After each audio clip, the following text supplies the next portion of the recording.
ngā mihi ki a koutou katoa o Aotearoa. Welcome to our first kōrero, lunchtime kōrero today. What's going on in Papatu and nuku? Before we get started, I'd like to hand it over to Nathan Gray to do a karakia for us. Yeah, I'll just do a quick karakia for us to start the space, and so we can proceed in a good feeling and positive vibes and good energy for the kōrero. Very important kōrero ahead. Whakataka te hau ki te uru, whakataka te hau ki te tonga. Kia mā kina kiuta, kia mā tarakara ki tai. E hi ana te rata kura, he tio, e huka, e hau ana. Tihei, mauri ora. Kia ora whānau. Welcome aboard to this discussion today. Now first up, I'm going to let everyone introduce themselves, but I'm just going to ask the simple thing is, where are you and who's in your bubble? At the moment, I'm out at Otaki Beach. Couldn't ask for a better view right now. I'm going to hand it straight over to Tiri Moana. Kia ora, Hoet. Kia ora, Anna. I'm up here in Tamaki. I'm in Mount Albert. I've been working from home for the last few weeks. Kia ora. Kia ora. Suzanne. Kia ora, Suzanne Tamaki. I'm based in Newtown, Wellington. Awesome, Suzanne. Chris, whereabouts are you based? Kia ora, I'm in Freeman's Bay, Auckland, and hanging out with my daughter Harata during this lockdown. Fantastic. During this Nathan. rahu. Yeah. Kia ora, Grace. Yeah, I'm based in Wellington, hanging out with my wife Jeanette and our 2-year-old son Ollie. He's in our awesome bubble too. So yeah. Ka pai, Tyler. Kia ora whānau. Ko hukurangi te maunga, ko waipu te awa, ko Ngāti Parau te iwi. My name's Tyler, and at the moment I'm in Elgin, Gisborne, so I need to be a bit careful. And I'm with my mum. Awesome, Tyler. And I'd love to hear from Vanessa. Kia ora, I'm currently in Whakatane in the Bay of Plenty, and my bubble is my mum and my dad, but I'm actually still self-isolated from them as well because I just came back from travelling. Fantastic. Jasmine. Kia ora. I am usually based in Wellington, but I've come back to country Victoria in Australia to hang with some family. Thank you. Delina. Kia ora tātou. Ko Delina Wihipeihana tōku ingoa no Ngāti Tū Kōrehe Ahau. I'm in Tamaki Makaurau in Mount Eden in a bubble with my husband and 3 of my kids. Celeste. Malo Talaba, I'm Celeste. I'm here in Aro Valley with my boyfriend Gareth is in the next room writing music while he's still got a job. So I'll keep myself on mute. Kia ora, Gareth. Steph Walker, where are you from? Well, kia ora koutou. My name's Steph Walker. I'm based in Tamaki Makaurau. I work alongside Delina at the Auckland Arts Festival. And my bubble consists of my architect housemate, my video content editor housemate, and my cat. Awesome. Astarte? Hello, my name's Astarte. I'm in Palmerston North. I'm a member of the Square Edge Community Arts Board, and somebody recommended I am here. So here I am, and I'm open to whatever you might have to offer. I'm in my bubble with my partner, David, and 2 cats. Excellent, Astarte. Is there anyone I may have missed? Adrienne. Kia ora, I'm Adrienne. I'm based in Wellington, and my bubble consists of my 8-month-old baby and my dog and my husband. So sorry if you see me dipping in and out and covered in baby food because it's lunchtime. Ka wai. That's the good thing. One thing about our culture, food is very much prevalent and always necessary. Okay, now I just want to have a think here about what our theme is, looking at what's going on with Papatu and nuku. Firstly, I forgot to say, my bubble, of course, is Otaki Beach. Sorry, I'm not sharing my view because my eyes face the beach, but I'm very lucky down the mouth end of the river end, being down here with my son, my partner, and another whānau member. Oh, and we've got an outside man that's just walked on who's come to change our gas bottles, and everyone's keeping their 2 metre distance. However, it's lovely to be here in Raukawa territory. It's just my grandmother's whenua. But most of the time home for me is Ohenimutu in Rotorua, the pā. It's kind of difficult not being at home in Ohenimutu. But at the same time, I know that there's lots of networks and whānau gatherings and hapu and iwi developments happening all around the country. So yeah, stay safe and look after your bubbles whānau. But firstly, as practitioners, I hope you don't mind, I'm going to delve into a Māori perspective straight up, because that's where I'm most comfortable in. And I actually want you to have a think about it, but where do you draw your inspiration from when creating your work? That's a big one. Where do you draw your inspiration from? Does it come from a tupuna based, a wairua based, or does it just come from inside of you? It doesn't matter. About like just right now or in general? Yeah. In your artwork, we're going to stick within our art periphery and have a go at asking that big question. Where do you draw your inspiration from? I can give one example. For me, a lot of the time, I'm a sea person. I grew up in Hokianga Harbour, and so I'm used to the sea. And that's where I find a lot of times I find my grounding. Okay, and I'll also find a lot of inspiration from the moana. Okay, but at the same time, I'm very lucky. I have a 99-year-old grandmother that I can always run back to and go, Nanny, is this how you used to do it back in your times? But where does your inspiration from? Sometimes it comes from, I know with some women, it comes from their children. Or for me, at times I've seen things come from my mokopuna.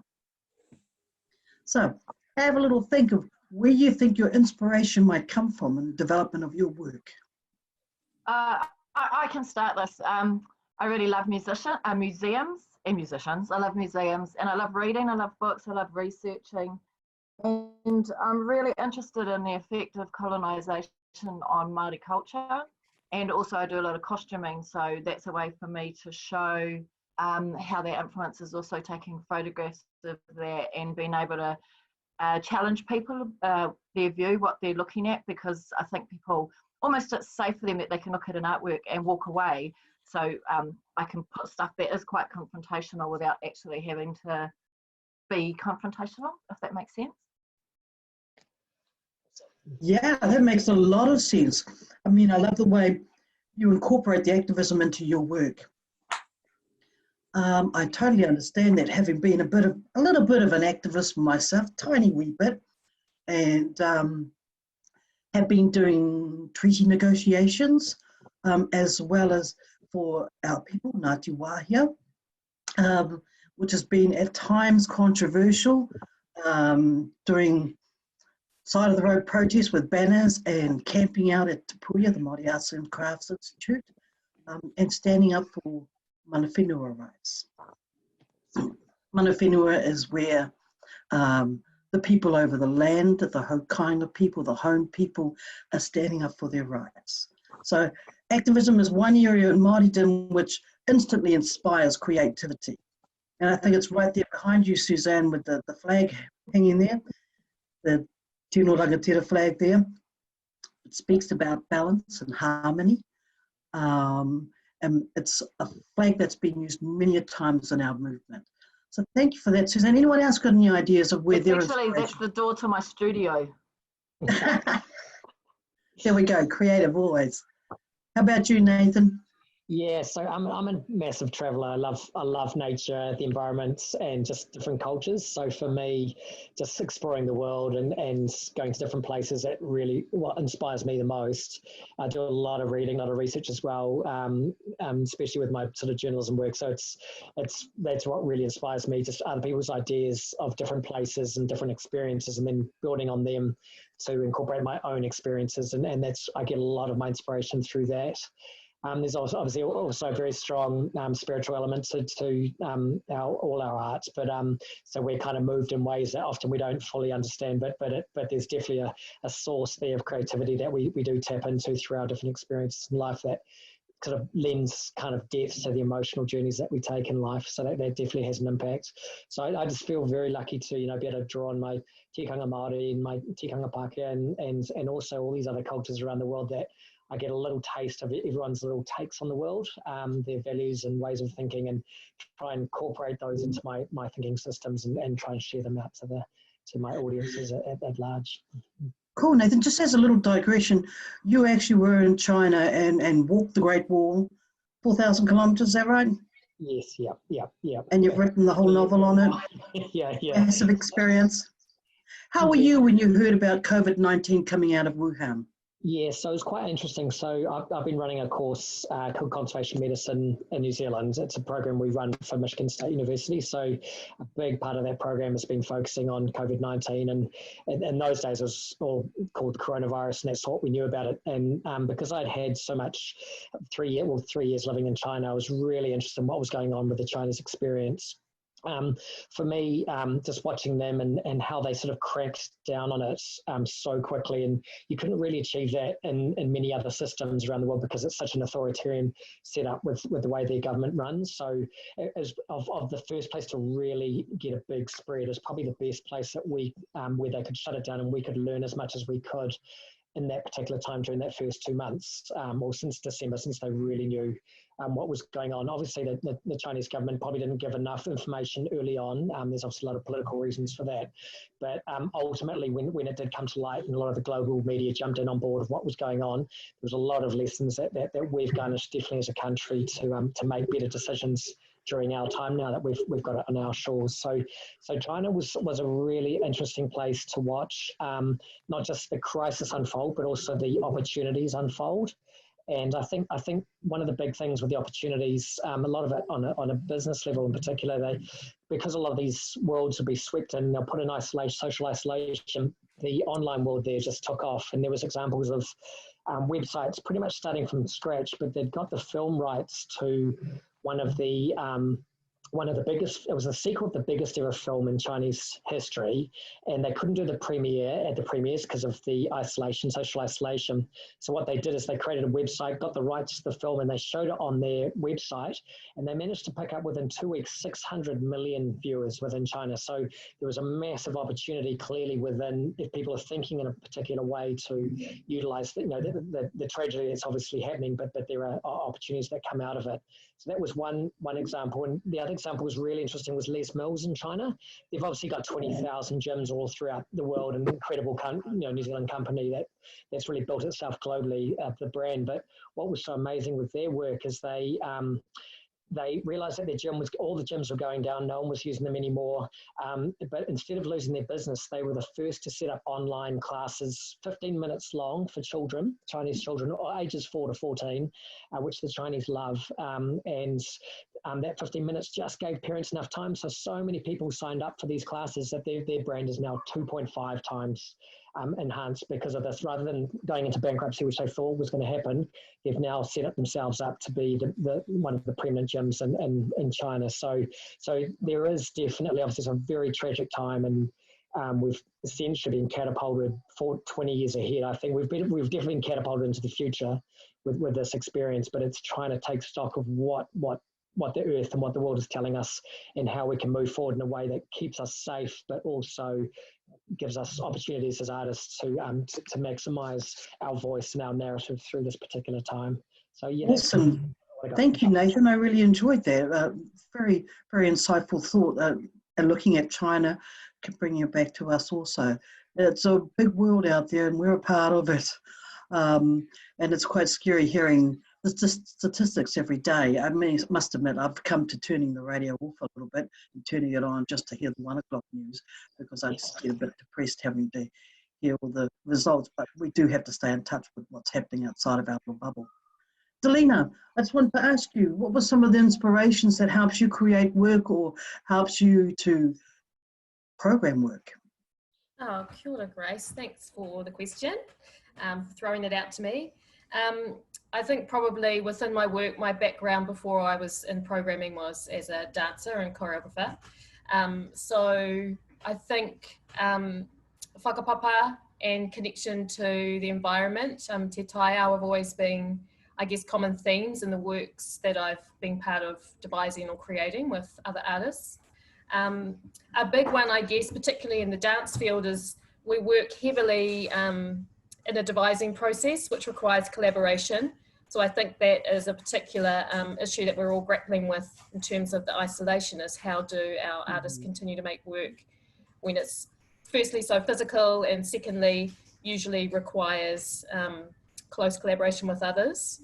So I know in particular, I'm on the board of Atamira Dance Company, and they've been working really quickly to think of opportunities where they can keep their dancers moving and working in a home environment and connecting online with each other to create work, which I think is a big challenge for us going forward. Yes, it is. Look, I'm going to open this to the floor.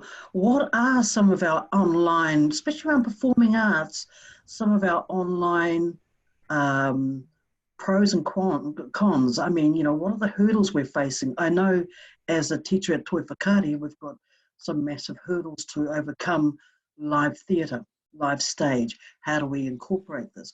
However, one of my issues is that the students are probably 10 times ahead of me in the technology and the use of it.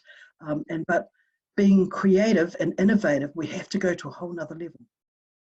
Any ideas or any thoughts that people are working on now? You want to put their hand up and talk to this question?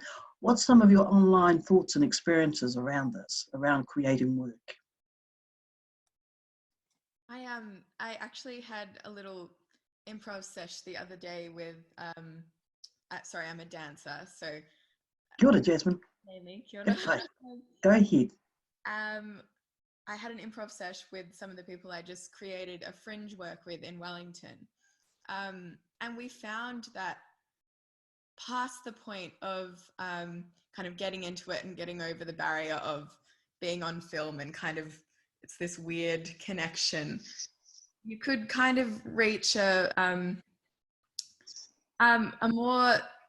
deeper level of connection, because you had to focus in and really connect with each other. So I think there is a lot of scope for creation given the time to settle into the experience, but it's just like, yeah, keeping that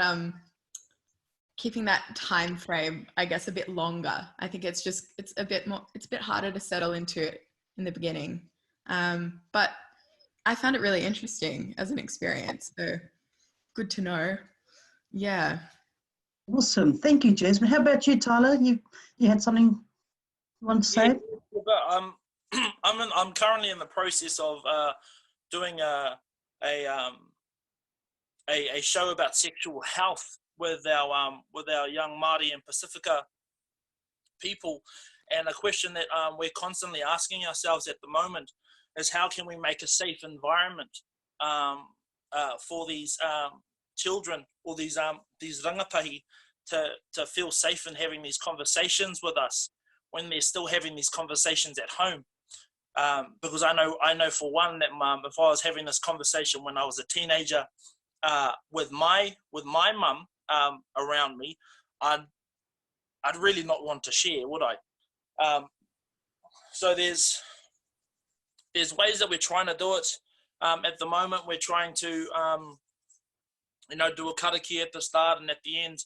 I think a lot of things that we're trying to do is trying to find different ways to give students more power and control over the facilitation process, and trying to do it in smaller ways, like when we're introducing ourselves, doing it in our own tongues, and trying to encourage that with these students.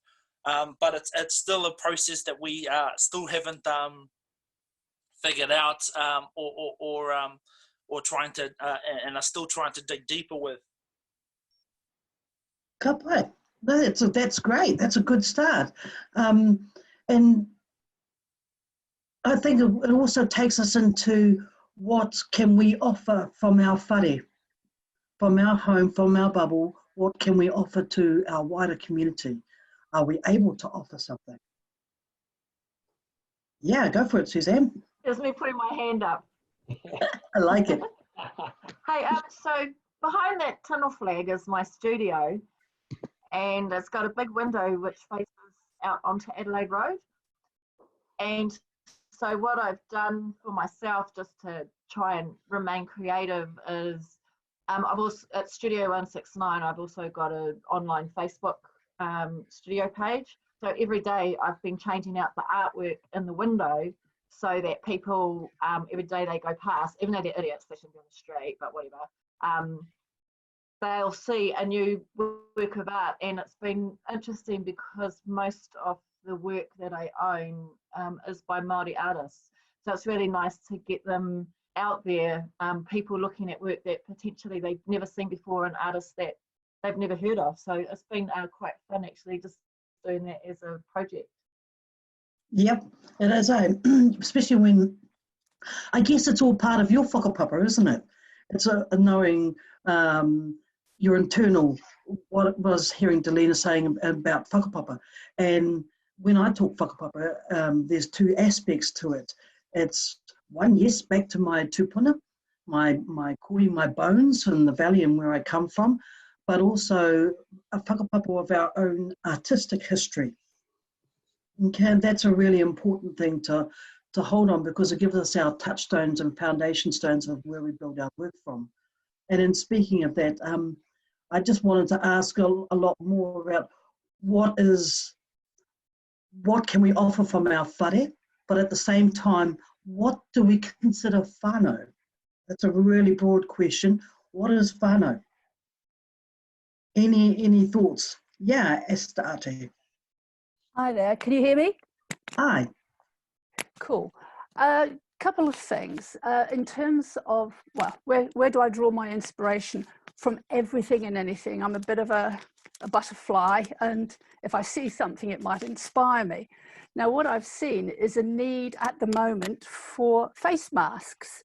So I'm creating, with scraps of fabric that I happen to have in the house, a bunch of face masks, and I advertised them, and somebody said, oh, can we have them?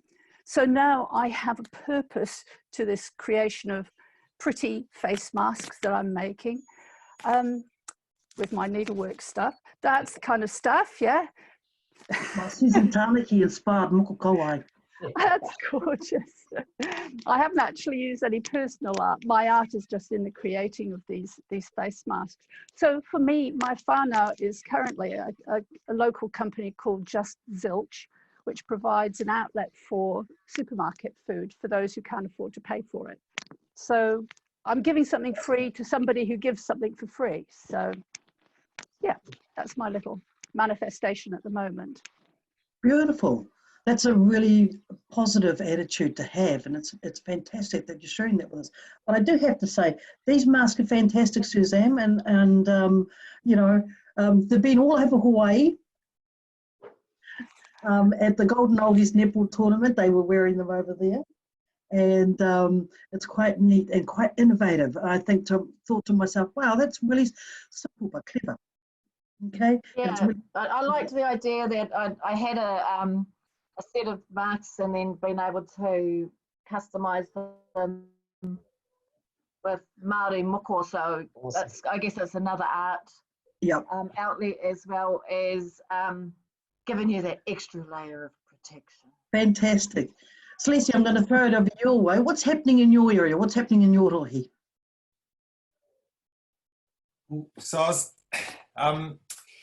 yeah, well, we just, I guess, at the moment, just functioning with Play Market and with Circa, just keeping them as open as possible. And with Play Market, everyone is, you know, flooding us with requests for play readings. The schools are flooding us with, you know, requests for video licenses, all that stuff. So we're just trying to be really nimble and look at presenting that work in a new way, which is sort of running counter to a lot of things that we stand for, you know, in terms of making sure that the playwrights are paid and all those things. It's a tricky thing to navigate. So we're working on those licenses as, you know, as quickly as possible, and just, I mean, it's really heartening for us to see that, see the community leap into action.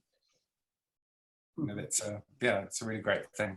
It's a biggie, isn't it? Because I mean, how do we keep our artwork alive during COVID-19? I mean, I've seen massive contracts just disappear, Oh, and it's huge. heartbreaking.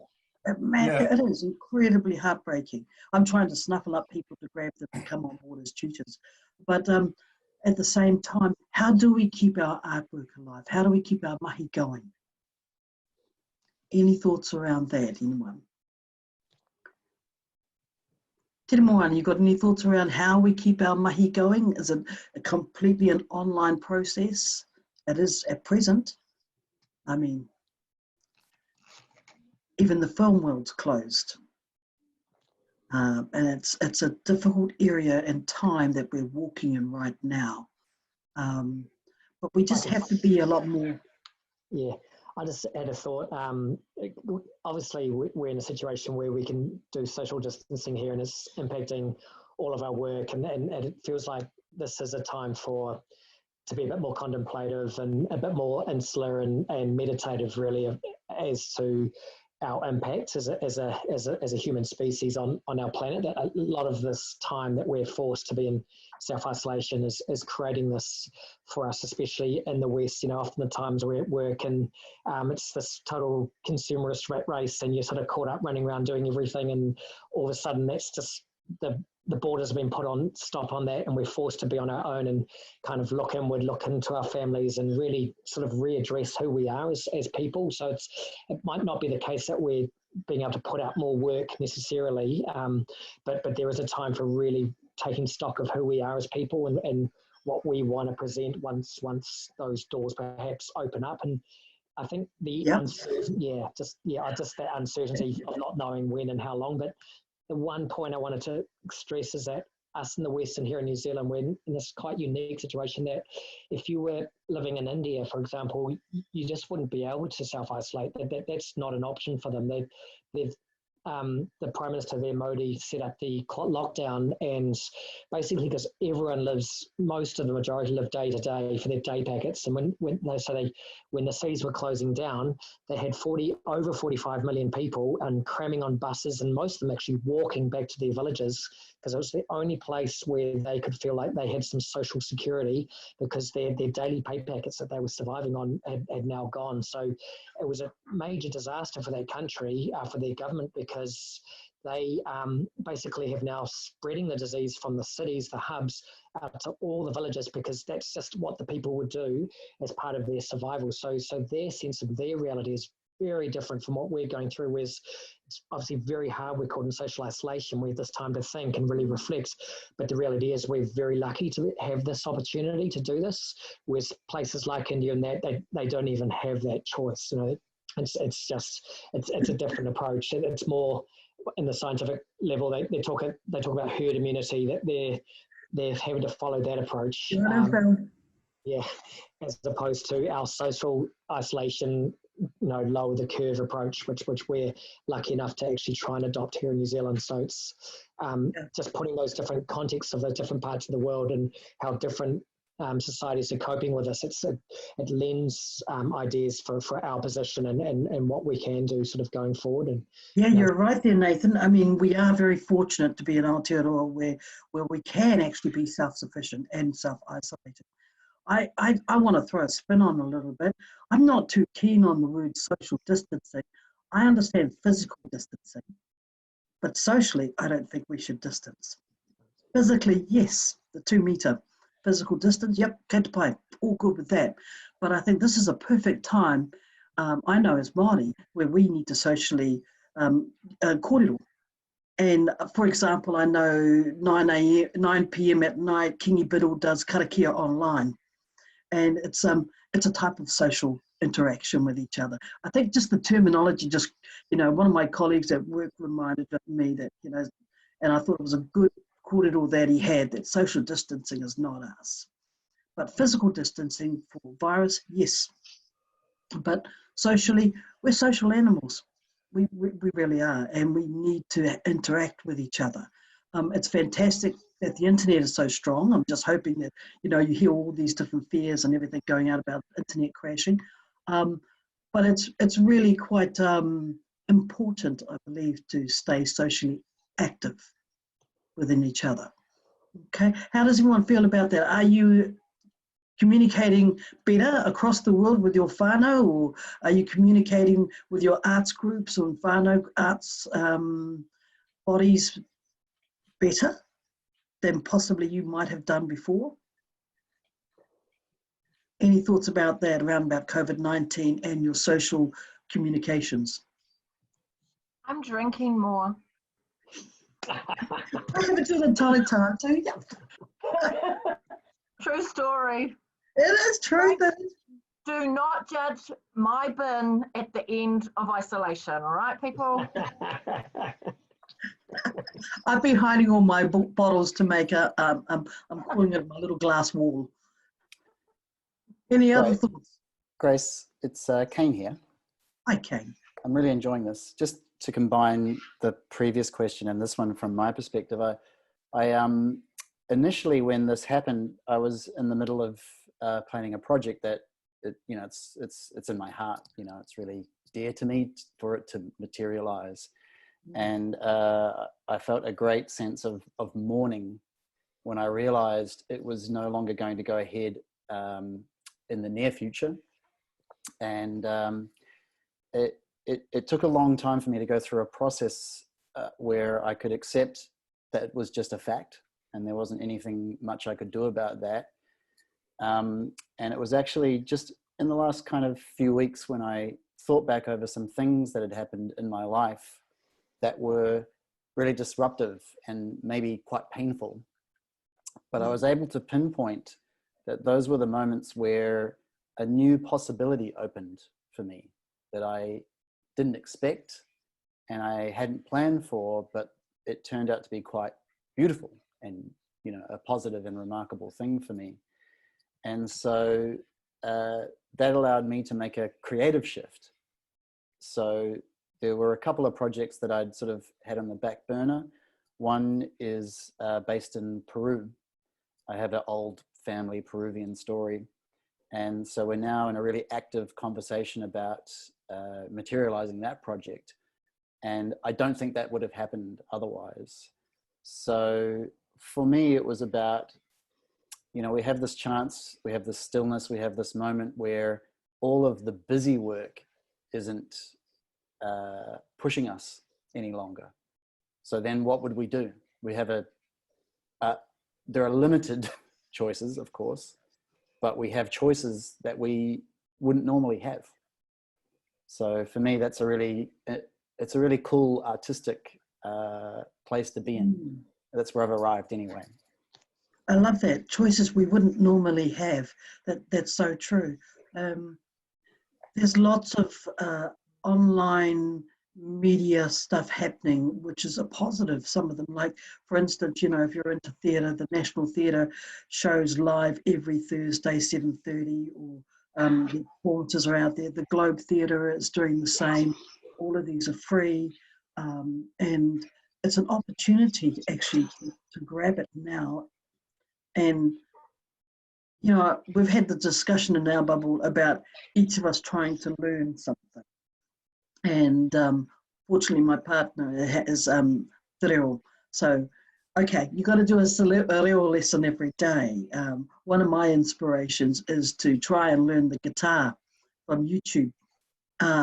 But it is a good time to upskill, but also to just allow our minds to be still. And I've found creativity comes a lot more with not being so busy and running around like crazy and trying to do 100 different things, but actually just remaining still and allowing your brain to fly. Anyone else got any inspirational moments that they've had during this break? Go for it, Chris. Kia ora. Oh. Kia ora. Kia ora koutou. When this began, I just before this Corona thing began, I had an exhibition and I met a few people through that, and they took away my contact.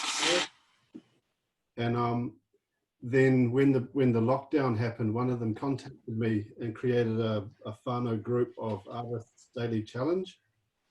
And so sometimes there's a theme, but every day we just either dipping in and dipping out of that and creating something fast, but using that as a trigger to engage the creative process, or doing a long-term thing, which the first day I did something that took me all day, and then I presented it to the group at the end of the day.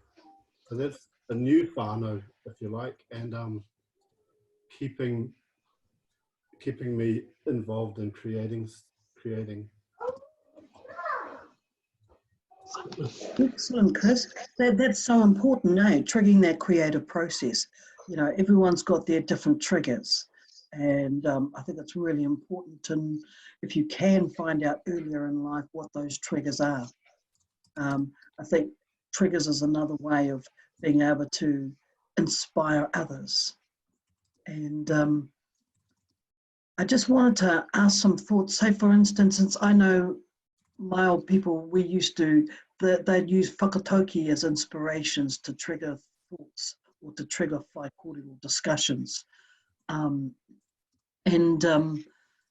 was wondering if anyone had any whakatauki or proverbs that allowed you to progress, or that just always remains in the back of your mind, like e te noa ana nā te aroha, a small thing given with love can mean so much more, you know, or he taonga rongonui te aroha ki te tangata, which is one of my favourites, he taonga rongonui te aroha ki te tangata, which is goodwill towards others is a precious treasure.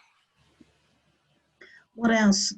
I do know, I'm sorry to cut you off, Grace. I do go for it, Suzanne. know that council and overall people are promoting he waka iki noa. We are all in this together, which I think is perfect. It is great, eh? And it's just like you said, aroha atu and aroha mai, you know, love received, love returned is being utilised too. And that's a real positive attitude. He rā ki tua, better times are coming. Yeah. Anyone else using? Yeah, one thing I found, Grace, is just a real appreciation for our lives and our own lives and the lives of others. So where I'd probably not make the effort perhaps to go and communicate to someone that I hadn't spoken to in a long time, this whole COVID-19 experience has forced me to take that extra effort and just to say, how are you doing out there in that particular part of the world or wherever, you know, who I probably wouldn't normally on a daily sort of basis communicate with. So there's really, you really feel like you appreciate all those people around you. So the idea of whānau, even though we're isolated, is actually even greatly expanded because you're appreciating everyone's existence and continuing existence because life is fickle in this tragic time. So you know, you do make that effort to write that email just to say to an old girlfriend from 20 years ago, are you guys okay? You know, which normally I probably wouldn't do that. I'm finding I'm doing a lot more of that through this process, which I think is a really positive. Yeah, it is. It's a really positive process. And Heather, I haven't had a chance to kōrero with you. I'd love to hear what's happening in your world. Oh, kia ora, everybody. How are you?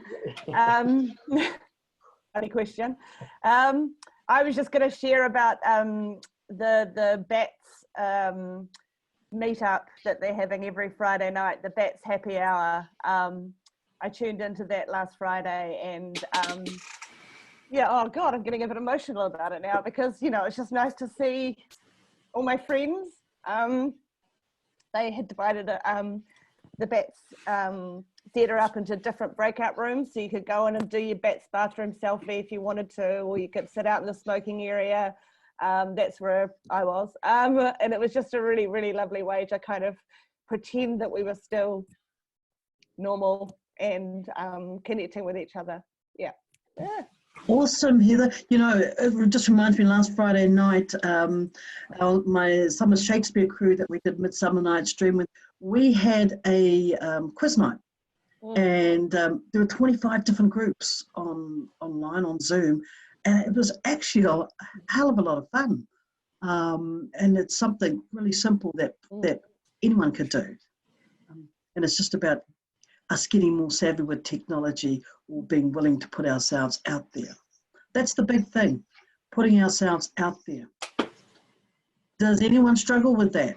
Or has anyone found that not difficult to do? Or, yeah, Astarte. One of my mottos, if you like, for life is, if it is to be, it's up to me. So I like to look for opportunities where I can make a difference, whether it be in art or any other form. One of the things that I'm involved in is the local comedy scene. And I've been searching online, on Facebook particularly, for some groups that I could perhaps link in with. And there's one particular group that meets, well, it met last night and it's meeting again tonight. And it's giving comedians an opportunity just to get onto a screen and talk to people and do their sets, if you like, and get some feedback from it if that's what they'd like. And another thing that I'm interested in is a workshop that's going to be happening on Sunday, which is again through the comedy thing. So we'll have a whole bunch of people workshopping their new material. So I think there are lots of opportunities where people can practice certainly the spoken arts and maybe even the performing arts by meeting through Zoom. I mean, Zoom must be doing an amazing set of things now to allow all these meetings to take place online.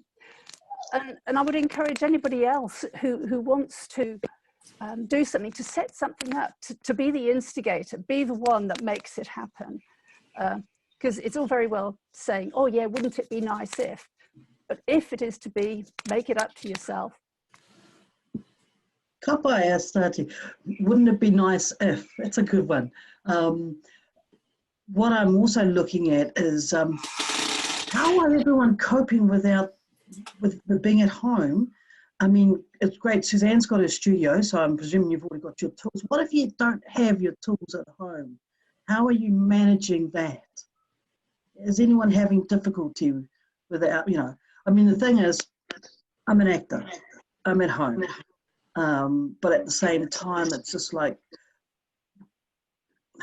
how do you do this? Do you make short films of yourself? Do you put yourself out there? I see Miranda Harcourt's got little tidbit bites that she's putting out there as acting exercises, which is fantastic. Do we end up doing, I mean, Helen Mirren, it's amazing. You could join up with her acting classes and do things like that. What can you do? There's actually heaps I've discovered lately online that you can. There's all sorts of voice classes that you can watch online. I've even started doing an exercise class online because it's far easier to do it in your pajamas and not have an audience and just get out there and do it. So how are your creative skills? How are you? Are you moving them sideways innovatively around your technology, or any ideas of what people are creating right now in COVID-19? What are you actually, I mean, we've seen Suzanne's already been ahead of us all with her mask, Kauai mask. What else are people doing creatively right now in this sphere? Any great improvisers or any great stuff? We've got Astarte doing comedy. Anyone else who can you think creative? Hi everyone. My name's Shalay. Nice to meet you all. I'm from Palmerston North. So I guess it's been really strange for me because I have a studio where I go and make art, and I teach kids and do arts therapy sessions with children. So a lot of that's kind of changed for me the last couple of weeks, and I'm kind of still getting into what that can look like. But and with the creative process, I think I've found that I have just been trying to get outside rather than creating inside. And I've just been making nature art, which is something I generally do, but I've found that really grounding. And I just feel like that's so much more of a focus for me rather than painting. And just connecting with the environment and Papatu nuku. So yeah, I guess that, I don't know. And I've also been like doing chalk drawings for other people on their driveways, and I found that really like, I feel like that's a way I can help or give some color or love or something to someone without being near them, obviously. So it gives me joy, but also they get something from it too. So I found that really good. I go for a little bike ride and do that. So yeah. Awesome. Thank you. Look, I see you also see Kevin Honui down here. Kevin, what's going on in your world? Kia ora. What's going on in my world? Well, I'm just trying to hold James back from painting the whole house a whole new with Māori designs and things like that. But my world is actually connected both to the area of Martinborough and the local marae over there. So really just trying to maintain connectivity there. And I guess connectivity is the thing that I'm keen to sort of also have with our Takatapui whānau here in Wellington, which I haven't given much attention to in the last week. But I think for me, connection is the thing, and providing information about all those things that are available for people to look at it or to listen to and to look at the arts. A great opportunity actually for people to get engaged with the arts. So, kia ora tātou. Kia ora, Kevin. Yeah, it's really important, that connectivity. That's the one thing that brings us all together and stays together. And I think just for me as Māori, that's how we work. We work collectively and our decisions are made collectively. We know on the marae that sure, our kuikui control the marae, but at the same time all decision makings are generally made collectively and for the benefit of everyone. And with that thought in mind, there's one thing, Melissa, I'd love to hear what's happening in your world, in Whakatane there. Kia ora, not a lot, because I'm still in isolation. But for me, one of the things that I'm trying to do, I've just come off the Adelaide Fringe Festival, so I was always planning on having a little bit of a rest in between going into next projects anyway. But I think one thing for me is the fact that I only get, you know, a small amount of time outside each day. I really treasure that, and I'm taking a lot of photos and videos of the sunset and of the awa and the moana each day, and that's actually been like quite a good calming sensation of being, you forget how lucky we are to have such a beautiful country right on our doorstep.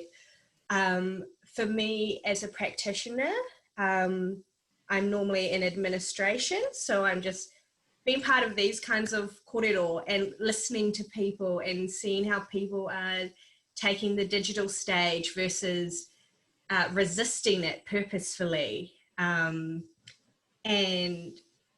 seeing how if people are reacting for short-term gain or if they're thinking long-term gain as well. And I find those kinds of conversations very interesting to play out. I think there's a lot of conversation still to be had as well around copyright, and when you put things on the internet, who then owns the IP for it as well.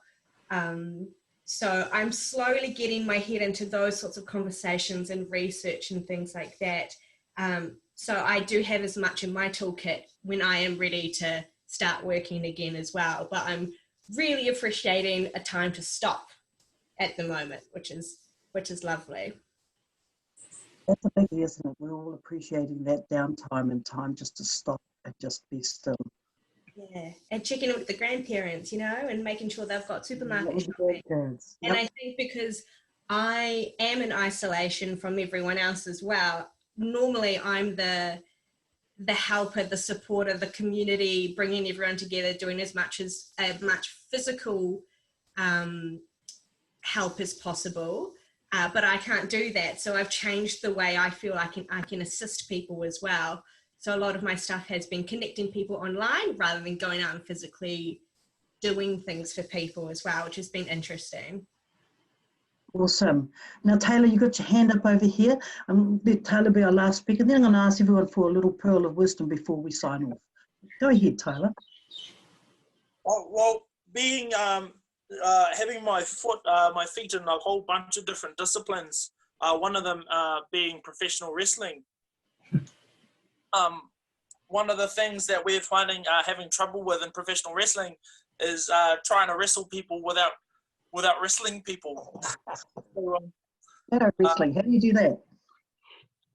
It's real interesting. So at the moment, in our little company that we have, what we're doing is we're filming. My friend was filming himself punching a fence. Not actually punching a fence, fake punching a fence, and our coach explained to us that there was this really famous wrestler who was really good at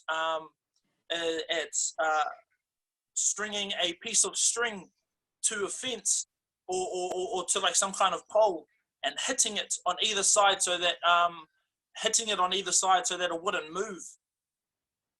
And it's been really interesting. It's been really interesting seeing our professional wrestling people going back to like different parts of history where they had to train without being able to come into these big groups of each other to train. That's weird. That didn't make any sense at all. Awesome. Thank you, Tyler. I mean, you know, the reality is actually when you stop and think about it, it would be quite amazing to watch professional wrestling as an on stage without the physical part of it. Actually, it would be very entertaining. It would be a kind of a, what do you reckon, contemporary dance? Who knows? Keep going. Don't give up, because there may be something in there. Okay? Before we sign off, everyone, I just want to ask you all for a little pearl of wisdom for you to share with everyone. We'll just go across the screen. How about Te Moana? That's something that I always sign off with on my social media, which is always to be kind to yourself and to others. Beautiful. Okay. Ka pai. Chris? Well, a sign off for me is really aroha, peace, serisha. And so you've got the three wisdom things of aroha, what it is, peace and freedom. And I think this is possibly going to allow us a lot more freedom to think and to move in new directions. And actually to, you know, one of the real beauties of this is it brings about a much more connected sort of group of people that haven't been connected before, and maybe is the genesis of more collaboration rather than working as individuals. Joyce, and thank you, admins, for putting this together. Thank you, Chris. How about Nathan? Yeah, I was thinking about it last night. There's two words that I've sort of Māori words that I came up with. They're probably made up. I don't know if they're proper Māori words, but the one word is haerena, which is journey, but haerena tanga. So we're all on this journey together. And the other word is whakapaukaha tanga, which is we're on this journey together, and we're here to keep everyone strong around us on this journey together. So that's just the reality we're in, and they're the sort of the two ideas that I want to share as my final statement. Good, Nathan. Jasmine? I would say now it's time to remember your passion project, and also collaboration is key. I think that's so important, just remembering the collaboration. Yeah. Awesome. Thank you, Jasmine. Talina? Just connectivity. Stay connected. Stay connected. Salisi? I think just in terms of care, if anyone is feeling overwhelmed or on edge, just speak up and do it sooner rather than later. I had a colleague do it yesterday, and it was really liberating for all of us. And yeah, make sure people know how you feel, because it's a really shitty time. Yeah. Thank you, Salisi. Bridget?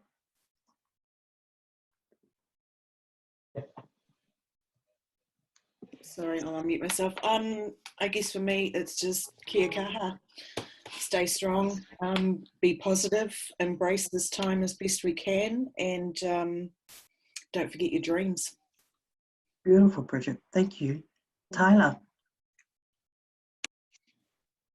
Yeah, I guess what I'd just say, stand in the sun for a couple of minutes, and just hang out in the sun for a couple of minutes, because that can change your day completely. Okay. Thank you, Tyler. Suzanne? So I do Facebook Live Friday night discos with Pacific Sisters, and it makes me feel better because I'm not drinking alone. So I would say, I'm going to join you. hey, same as Delina, stay connected and find your groups and let's just hang out online and try and be a little bit normal. Thank you, Suzanne. Astarte. One of my strings, if you like, is as a life coach. And I've found a couple of 3 people online who've been feeling a bit down. So I've said to them, do something for somebody else that they'd appreciate. And I think if you're feeling down, do something for somebody else and it gets you out of your own mind. Awesome. Shaylee. I guess mine kind of feeds off Tyler's little thread there. Just, yeah, plant your feet. Don't forget to plant your feet on the ground, you know, and breathe. Yeah, and spend some time outside if you can. Yeah. Kia ora. Heather. Make each other laugh. I'm really appreciating all the comedy, all the messages I'm getting from friends, just all the things that keep things light and you know, just cut through all the other stuff. So make us laugh. Fantastic. Yep. You need that joy, eh? Vanessa. Mine, I have 2. One is probably turn your phone onto flight mode for at least an hour a day. And you don't have to read everything that comes up on your news feed as well, because there's so much information out there, it can get very overwhelming. Awesome. Kevin. Any pearls of wisdom? No. I'm going to do my next artwork for the daily challenge group that I've joined on. Probably put the theme out there to do the artwork on the virus itself, so that we're looking at it and not away from it. And I'm considering, from my point of view, that it is the virus is the environment, and we are the environment as well. So it's looking at ourselves through the virus, or what is it doing, and what's the world going to be like when we come out?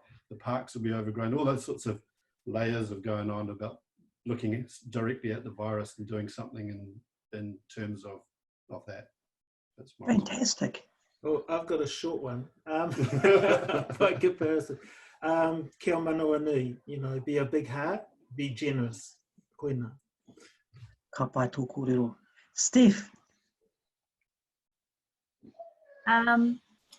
I've been reflecting a lot over the past couple of days of my experiences in Christchurch through all the earthquakes and thinking of lessons that I learned from there. And I guess one thing is to tread gently with yourself and with one another, because you don't know the stories behind what other people are going through.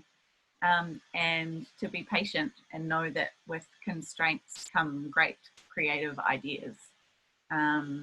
And to take the time now while we can to dream and think and get yourself prepared physically and spiritually and mentally for what's to come. And who knows what will come, and that's actually quite exciting. Beautiful. Thank you, Steph. Square. Hello.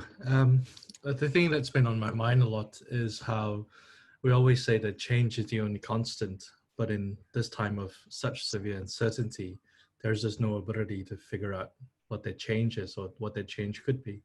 And so the best thing to do is kind of to take stock of yourself and to figure out what is your why, and to try and think where to from here when things kind of fall into place.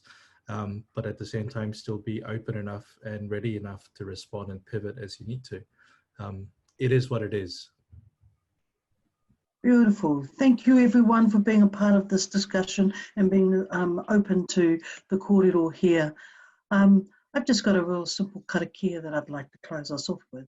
But first I'll give you the English translation, which means draw on the supreme sacredness around us, to clear, to free the heart, the body, the spirit of mankind, rongo, suspended high above us in the heavens, draw together and affirm.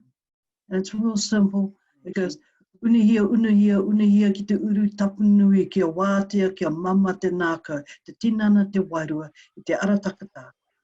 Koe ara te rongo, pakeri aki ki runga, kia tina, tina. Koe e tae ki e. Kia ora whānau, have a beautiful day, enjoy yourselves. Take care. Nami, stay connected. Yeah. Pai tō mai.